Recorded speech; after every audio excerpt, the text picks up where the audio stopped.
Kenya has summoned its ambassador to the Federal Republic of Somalia, Ambassador Lieutenant General retired Lucas Tumbo. He has been summoned back to Nairobi for urgent consultations.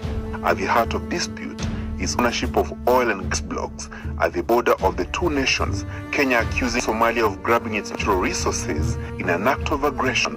Somalia, on the other hand, claims Kenya took advantage of the Horn of Africa nation's stability to push its boundaries. That dispute is actively before the International Court of Justice.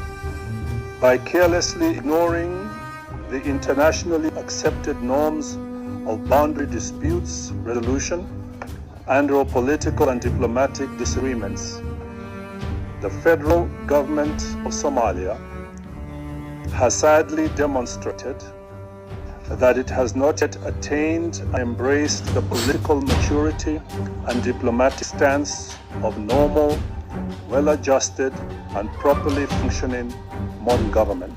But what has angered Kenya is Somalia's decision to auction the oil and gas blocks a week ago, even before the border dispute could be resolved. It is tragic and most regretful that the government of Somalia has chosen to take this action against a people and a state that has stood by the Somali people through incredible humanitarian and political hardships. Kenya has stood by Somalia without once flinching on its responsibility to its neighbor, nor shirking its international responsibility to the people of Somalia.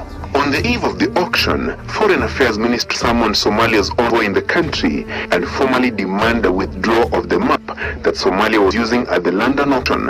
Attempts by Nairobi to stop the auction hitting a snag.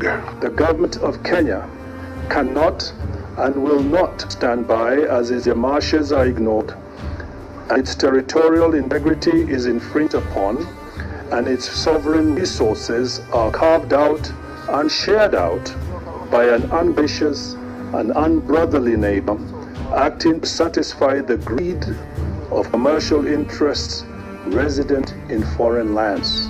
Kenya plays host to over 400,000 refugees and asylum seekers from Somalia. The refugee camps often said to have been used by criminal elements as a safe haven for planning and launching terror attacks in Kenya, leading to loss of lives. The latest diplomatic spat between the two nations likely to affect refugees and asylum seekers. Kenya's magnanimity towards its neighbors must never be taken for granted. Kenya has paid an unparalleled price for its generosity and hospitality, without ever asking for anything in return. Kenyan soldiers have been in Somalia since 2011 under the Linda operation, an excursion that was meant to pacify the Horn of Africa nation after decades of civil strife and smoke out the Al-Shabaab terror group.